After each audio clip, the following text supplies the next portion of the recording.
শিরক করে তারা দুমুসা শেষ তরে কবরে যাইয়া দুমুসা শেষ তবে কবরে যাইয়া মাজারে শালু কাপড় মোমবাতি দেওয়া যাবে না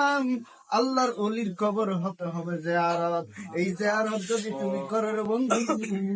আল্লাহর অলির দরবারে আমরা যাব জিয়ারতের উদ্দেশ্য আমরা পীরের পায়ে সেজদা দিব না মাজারেও সেজদা দিব না মোমবাতি দিব না শালু কাপড় জ্বালাবো না এটা ভণ্ড ভণ্ড ভণ্ড ছাড়া এই পৃথিবীর মধ্যে আর কেউ নাই। ভণ্ড বলে তোরা কত করবি ভণ্ড খাজা গরিবে নামাজ বলে তবে বন্ধরে আস্তা